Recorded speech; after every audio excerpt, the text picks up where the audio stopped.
Hello students, मेरा नाम है नरेश चौधरी। आज आपके लिए 9th स्टैंडर्ड 9 का चैप्टर 2 लेके आया हूँ। ठीक है, उससे पहले एक बात बता देता हूँ आपको। ये जो नोट फॉर्मेशन में करता हूँ, ठीक है, ये आपके एग्जाम पॉइंट ऑफ व्यू से आपके लिए ज़्यादा इंपॉर्टेंस रखता है। ठीक है, बहुत बार दिमाग में ऐसा क्वेश्चन होता है ना कि सर में सब कुछ आता है, हम लोग एग्जाम में सब कुछ लिख के आते हैं, लेकिन मार्क्स हमारे क्यों नहीं आते हैं? तो मार्क्स नहीं आने का रीज़न एक ही होता है कि आप रिप्रेजेंट अच्छे से नहीं कर पाते हो। ठीक है, आपको सब कुछ आता है लेकिन उसको कैसे एक्सप्रेस करना है वो आपको नहीं आ पाता है। बहुत बार ऐसा होता है डाउट कि सर सब कुछ आया, फिर भी मैंने लिखा भी है सर सब कुछ, तो भी मेरे मार्क्स कम आए। ठीक है, तो नोटबुक का एक पैटर्न मैंने इसीलिए तैयार किया है जिससे कि आपको रिप्रेजेंटेशन पता चले कि एग्जाम में किस तरह से लिखना चाहिए। यहाँ पे मैंने कलर्स यूज किए जिससे कि आपको हाईलाइट हो सके। आप इसी की जगह ज्यादा कलर यूज किया, वहां पे आपको पेंसिल यूज कर लेना है। समझ मारी बात? ठीक है, तो इस रिप्रेजेंटेशन से आपको ये परफेक्शन होता है कि आप एग्जाम में कैसे हाई मार्क्स गेन कर सकते हो। ओके, ठीक है, चलो आज स्टार्ट करते हैं chapter 2। Is matter around us pure? ऐसा बोला है कि अपने सराउंडिंग में जितने भी मैटर्स हैं क्या वो सच में प्योर है क्या? हम लोग बहुत सारी चीजें देखते हैं कि उसके पैकेट के ऊपर लिखा आता है कि प्योर है, प्योर। ठीक है, लिखा तो प्योर घी, ठीक है, प्योर मिल्क, लेकिन क्या सच में वो प्योर होता है? ठीक है, नहीं। देखो फॉर एग्जाम्पल, अगर मैं प्योर की बात करूं, जैसे प्योर मिल्क है, तो अकॉर्डिंग टू साइंटिस्ट, अगर साइंटिस्ट ऐसा सोचते हैं कि मिल्क अगर आपने लिया हुआ है तो मिल्क का मतलब ये नहीं कि एकदम प्योर है, क्योंकि मिल्क के अंदर साइंटिफिकली देखा जाए तो उसके अंदर क्या आएगा? प्रोटीन होता है, फैट होता है और वाटर होता है। तो एक तरह का मिक्सचर हुआ कि नहीं हुआ? प्योर तो नहीं बोल सकते ना। प्योर मतलब सिंपल एक ही चीज होता तो उसे प्योर बोलते। ठीक है, ऐसा तो कुछ है नहीं। क्लियर, समझ में आ रही बात? ठीक है, अगर हम लोग घी की बात करें उसके अंदर क्या होगा? फैट होगा। ठीक है, फैट का अमाउंट ज्यादा होता है, उसके अकॉर्डिंग क्या होता है? और बहुत सारे मिक्सर्स उसके अंदर भी कंटेन होते हैं। हाँ, एक बात करते हैं सॉल्ट। तो सॉल्ट के अंदर आपने देखा होगा कि फिक्स कंपोजिशन होता है। सॉल्ट मतलब क्या होता है? NaCl। सॉल्ट मतलब क्या होता है? NaCl। ठीक है, तो उसमें क्या होगा? ओनली Na और Cl ही होगा, तो उसको थोड़ा बहुत अमाउंट हम लोग क्या मान सकते हैं? प्योर मान सकते हैं। ठीक है, ऐसे साइंटिस्ट ने अपने अकॉर्डिंग बोला। क्लियर। अब हम लोग चैप्टर वाइज अंदर जाते हैं और हम लोग उसको और डिटेल में स्टडी करेंगे। ठीक है, हमें साइंस को फील करना है ना कि रटना है। क्लियर है? तो देखो इसके अकॉर्डिंग मैंने एकदम इजी फॉर्मेट तैयार किया आपके सामने। अब देखो मैटर, ये तो आप जानते ही हो। ठीक है, फर्स्ट चैप्टर के अंदर भी आपने देखा है, उसके अंदर मैंने बताया था आपको anything that occupy space and has mass is called matter. ठीक है, बोलो पूरी यूनिवर्स जो भी बना हुआ है सब किससे बना हुआ है? मैटर से बना हुआ है। ठीक है, उसके पास क्या होना चाहिए? कोई स्पेस और मास होना चाहिए। क्योंकि किसी ने मेरा फर्स्ट चैप्टर का वीडियो नहीं देखा, फर्स्ट चैप्टर का वीडियो देख लेना, उसको हमने काफी अच्छे से एक्सप्लेन मैंने किया हुआ है। ठीक है, चलो मैटर 2 टाइप के हैं, मिक्सचर और प्योर सब्सटेंस। हमें मेनली इससे प्योर सब्सटेंस के बारे में बात करनी है और मिक्सचर के बारे में बात करनी है, तो इसको मैंने एक्सप्लेन किया है यहाँ पे। मिक्सचर क्या होता है? In any composition. मिक्सचर किसी भी कंपोजिशन में प्रेजेंट हो सकता है, कोई फिक्स नहीं है कि इतना ही लेना है आपको, कोई भी कंपोजिशन हो। ठीक है, कोई भी रेशियो आप ले लो, 3:1, 5:10, कोई भी आप रेशियो ले सकते हो उसके अंदर। ठीक है, उसके अकॉर्डिंग क्या करना है? इसके अंदर होगा, इसके 2 पार्ट्स है, मिक्सचर में 2 पार्ट्स है, homogeneous mixture and heterogeneous mixture. अभी याद रखो, इसको हम लोग डिटेल में आगे पढ़ेंगे। ठीक है, अब देखो प्योर सब्सटेंस में फिक्स्ड कंपोजिशन होगा। अगर ये इतना अमाउंट, ये भी इतना अमाउंट होना चाहिए, फिक्स कंपोजिशन रखना है। 1:2 मतलब रेशियो क्या होना चाहिए? उसका सेम होना चाहिए, रेशियो में कोई वेरिएशन नहीं आना चाहिए। तो याद रखना, ये किसी भी कंपोजिशन में हो सकता है और ये फिक्स कंपोजिशन में होगा। क्लियर। और प्योर सब्सटेंस के 2 पार्ट्स हैं, एलिमेंट एंड कंपाउंड। क्या है? Element and compound. Okay, pure substance क्या होता है अब उससे देख लेते हैं। Okay, the substance that are free from any kind of mixture. ऐसा सब्सटेंस जो मिक्सचर से एकदम फ्री हो, कोई मिक्सचर उसके अंदर कंटेन नहीं होना चाहिए। And contain only one kind of, कैसा होना चाहिए? Only one kind of particle present होने चाहिए, मीन्स एक ही टाइप का। फॉर एग्जाम्पल सपोज करो मैंने यहाँ पे क्या ले लिया? आयरन रॉड ले लिया। एक मैंने यहाँ पे रॉड बना दिया। ठीक है, ये रॉड किसका मान लिया? आयरन। आयरन को किससे डिनोट करते हैं? Fe से। ठीक है, अब इस आयरन को, अब देखो इस पूरे आयरन रॉड के अंदर ओनली आयरन ही प्रेजेंट होगा, only one kind of atom present है ना वहां पे। इस पूरे इस छोटे से पार्ट को कट करूं तो भी उसमें मुझे आयरन दिखाई देगा, इस पार्ट को देखो तो भी उसमें मुझे आयरन दिखाई देगा, इस पार्ट को देखो तो भी मुझे आयरन दिखाई देगा। ठीक है, means only one kind of particle अगर प्रेजेंट हो तो उससे हम लोग क्या बोलेंगे? प्योर सब्सटेंस बोलेंगे। समझ में आ रही है? जैसे आयरन हो गया, गोल्ड हो गया, सिल्वर हो गया, उसमें से आप कहीं पे भी छोटा सा पार्टिकल भी निकालोगे तो उसके अंदर किसका कंपोजिशन दिखेगा? उसी पार्ट का, गोल्ड होता है तो गोल्ड का ही कंपोजिशन दिखेगा और उसके अंदर कोई भी मिक्सचर नहीं दिखेगा, तो उसे हम लोग क्या बोलते हैं, प्योर सब्सटेंस बोलते हैं। क्या बोलते हैं, प्योर सब्सटेंस। क्लियर हो रही बात, ठीक है, ओके। उसके बाद the constituent of pure substance cannot be separated by simple physical method। अब इसको सिंपल फिजिकल मेथड से हम लोग सेपरेट नहीं कर सकते। सिंपल फिजिकल मेथड मतलब क्या हो गया, हैंड पिकिंग से। जैसे क्या हो गया कि गेहूं लेते हैं, उसके अंदर थोड़े पत्थर वत्थर पड़े होते हैं छोटे छोटे से, तो क्या करते हैं, उसको हाथ से निकाल सकते हैं ना। ऐसे मिक्सचर जो होगा उसी के अंदर से आप आयरन को कैसे अलग कर पाओगे, ये पॉसिबल ही नहीं है। इसलिए ठीक है, क्या नहीं कर सकते, हैंड पिकिंग मेथड से, फिल्टर करके, ठीक है, डिस्टिलेशन मेथड से, ये सारी फिजिकल प्रोसेस है, ठीक है। तो आगे देखेंगे हम लोग, ठीक है। तो ये सारी चीजों से हम लोग इसे इजीली सेपरेट नहीं कर सकते, इसलिए क्या लिखा है, can not be separated by simple physical method. Clear है, ओके। चलो अब आगे इनके बारे में कि भाई दो पार्ट है इसके, एलिमेंट और कंपाउंड। एलिमेंट और कंपाउंड के बारे में देख लेते हैं क्या क्या होता है क्या नहीं होता है, ओके। अब देखो यहां पे क्या आ गया, एलिमेंट एंड कंपाउंड की बात करते हैं, ठीक है।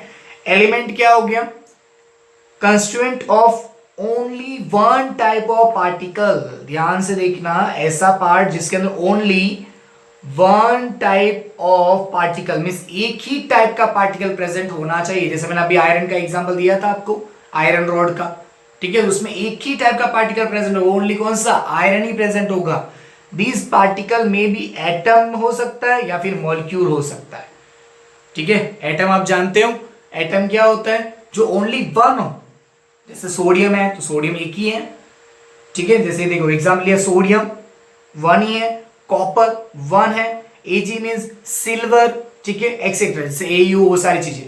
अगर जो भी एक ही होता है उसे एटम बोलते हैं, ठीक है। और मॉलिक्यूल किसे बोलते हैं, टू या मोर देन टू। लेकिन कैसा बोला उसने कि वन टाइप ऑफ पार्टिकल होना चाहिए। कैसा होना चाहिए, वन टाइप ऑफ पार्टिकल।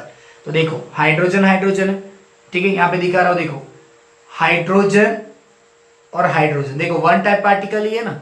इसको सिंगल बॉन्ड बोलते हैं, इससे कंबाइन होते हैं दोनों और क्या फॉर्म करते हैं, H2 होता है इस तरह से। क्लियर, तो क्या बोला, टू या मोर देन टू हो तो उसे मॉलिक्यूल बोलते हैं। लेकिन क्या बोला उसने, क्या होना चाहिए, वो सेम टाइप ऑफ होना चाहिए। क्या होना चाहिए, सेम टाइप होना चाहिए, वन टाइप ऑफ पार्टिकल होना चाहिए। तो एक ही टाइप का पार्टिकल है। ऑक्सीजन के अंदर भी देखो O डबल बॉन्ड O, तो क्या बनता है, O2। क्लियर, नाइट्रोजन में क्या होगा, N ट्रिपल बॉन्ड N, क्या बन जाएगा, N2। क्लियर हो रही बात, ठीक है। इस तरह से कंपाउंड का फॉर्मेशन, सॉरी मॉलिक्यूल का फॉर्मेशन होता है। समझ में आ गई बात एलिमेंट का, ठीक है। एलिमेंट में एक ही चीज याद रखना, वन टाइप ऑफ पार्टिकल होगा, कोई अनदर पार्टिकल कंबाइन नहीं होगा, one type of particle combine होंगे और ये एटम बनाएंगे या फिर मॉलिक्यूल बनाएंगे। क्लियर है। अब देखो कंपाउंड की बात करते हैं। कंपाउंड क्या होगा, when to or more atoms of different element. अब ये वर्ड ध्यान रखना थोड़ा सा, वहां पे क्या था, वन टाइप और यहाँ पे डिफरेंट एलिमेंट है, लेकिन कितने, टू या मोर एटम हो सकते हैं, कोई भी हो, क्या होना चाहिए, डिफरेंट होना चाहिए। कंबाइन इट्स कॉल्ड कंपाउंड, और कंबाइन हो क्या बनाएंगे, कंपाउंड का फॉर्मेशन करते हैं। अंडरस्टूड, समझ में आ रही बात, ठीक है। अब देखो कंपाउंड में किससे, देखो एग्जाम्पल सुगर, देखो यहाँ सुगर में क्या है, C12H22O11 दिया है। अब देखो इसके अंदर कार्बन अलग है, हाइड्रोजन अलग है, ऑक्सीजन अलग है, डिफरेंट टाइप के एटम है, टू या मोर एटम्स है इसके अंदर, 1 2 3 एटम है और डिफरेंट एलिमेंट है। देखो कार्बन अलग एलिमेंट है, हाइड्रोजन अलग है और ऑक्सीजन अलग एलिमेंट है, ठीक है। ऐसा कोई भी दिखाई दे, जैसे अमोनिया में देखो नाइट्रोजन हाइड्रोजन है, वाटर में भी हाइड्रोजन और ऑक्सीजन है, कार्बन डाइऑक्साइड में कार्बन और ऑक्सीजन है, ठीक है। कार्बन डाइऑक्साइड में कितने एटम है, एक कार्बन का और दो ऑक्सीजन का, 3 एटम है इसके पास। इसके पास कितने एटम है, 2 हाइड्रोजन के एटम है और एक ऑक्सीजन का, इसके पास भी 3 है। इसके पास कितने एटम हो गए, 4। समझ में आ रही, इस तरह से एटम हम लोग काउंट कर सकते हैं। यहाँ पे एटम काउंट कर कितना हो जाएगा, यहाँ पे 33, बाद में 44 और 45, ठीक है। इस तरह से हम लोग एटम्स काउंट कर सकते हैं। इसने क्या बोला, टू या मोर देन एटम, लेकिन कैसे होने चाहिए, डिफरेंट एलिमेंट होने चाहिए। तो डिफरेंट एलिमेंट है इसके अंदर, क्लियर। ऐसी कोई भी चीज मिले उससे हम लोग क्या बोलेंगे, कंपाउंड बोलेंगे। समझ में आई बेटा सबको, ठीक है। उसे फील करना थोड़ा सा अच्छे से, हम लोग एकदम क्लियर एक एक पॉइंट को समझने के ट्राई कर रहे हैं, ओके, समझ। अब चलो सेकेंड पॉइंट पे, ठीक है, व्हाट इज द मिक्सचर। अब बात करते हैं हम लोग इसकी, मिक्सचर की बात करते हैं, ठीक है। अब देखो, as the result of combining two or more substance such that each maintain its chemical identity.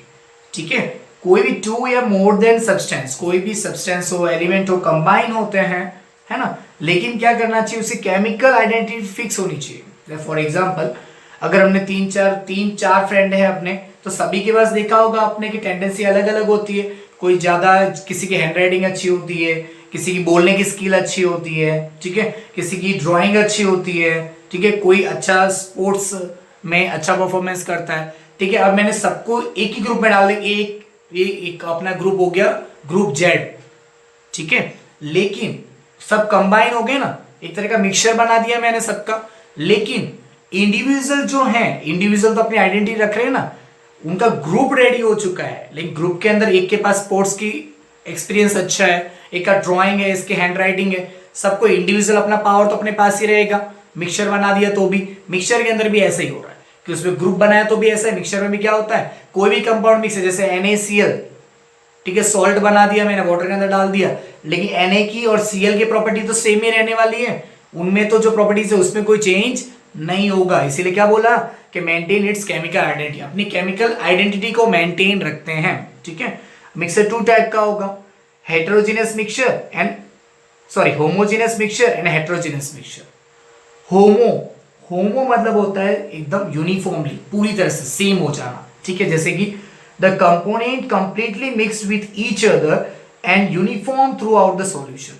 Means पूरे सॉल्यूशन में यूनिफॉर्मली क्या हो जाता है, डिस्ट्रीब्यूट हो जाता है।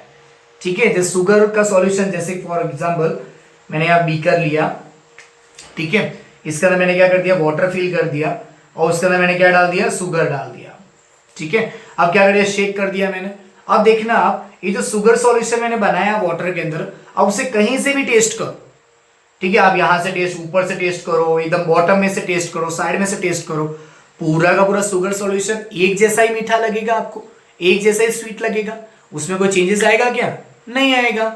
ठीक है, तो ऐसे मिक्सचर को क्या बोलते हैं, होमोजेनस मिक्सचर, जो पूरा का पूरा सॉल्यूशन क्या बन जाए, एक जैसा बन जाए, यूनिफॉर्म हो जाए पूरे सॉल्यूशन में। समझ में आई बात। ठीक है, अब देखो हेटेरोजेनस मिक्सचर, हेटेरोजेनस मिक्सचर के अंदर क्या किया मैंने, सपोज करो मैंने क्या कर दिया, वाटर ले लिया और उसके अंदर मैंने क्या डाल दिया, सॉइल डाल दिया। क्या डाल दिया, सॉइल डाल दिया। तो अब क्या होगा, आप जब मिक्स करोगे तो ऐसा लगेगा आपको कि हाँ यार मिक्स तो हो रहा है। जैसे आप थोड़ी देर के लिए स्टेबल कर दोगे तो क्या हो जाए, सॉइल नीचे आ जाएगा, वाटर ऊपर का ऊपर रह जाएगा। तो इस टाइप का मिक्सचर क्या बोलेंगे, हेटेरोजेनस मिक्सचर बोलेंगे। ठीक है, और एग्जांपल लिया सॉल्ट और शुगर। अब आपने क्या किया, एक बीकर क्या कर दिया, आपने सॉल्ट डाल दिया एक में, और एक में क्या डाल दिया, सॉरी, दोनों को साथ में मिक्स कर दिया शुगर को। अब सॉल्ट शुगर को ऐसे ही बिना पानी के मिक्स करो, वाटर नहीं लेना है, बिना पानी का क्या कर रहे हो, इन दोनों को यहाँ पे मिक्स करने ट्राई करो, दोनों मिक्स होंगे क्या, नहीं होगा। सॉल्ट के पार्टिकल अलग हो जाएगा और शुगर का पार्टिकल अलग अलग ही रहने वाला है। ठीक है, तो इस टाइप का जो मिक्सचर होता है उसे हेटेरोजेनस मिक्सचर बोलते हैं। क्या बोलेंगे, हेटेरोजेनस मिक्सचर। ठीक है, कुछ एक्टिविटी भी दी है आपको होमोजेनस हेटेरोजेनस के बारे में, वो भी आप देख लेना अच्छे से, 2.1 आप समझ में आ जाएगा इजीली। ठीक है, एक एक्टिविटी ऐसी है अपनी, एक्टिविटी 2.2 है, उसके अंदर 4 ग्रुप बनाए हैं उसने। ठीक है, फर्स्ट ग्रुप को क्या कर दिया, कुछ क्रिस्टल दे दिए कॉपर सल्फेट के, सुनना ध्यान से, थोड़ा सा क्रिस्टल दे दिए किसके, कॉपर सल्फेट के।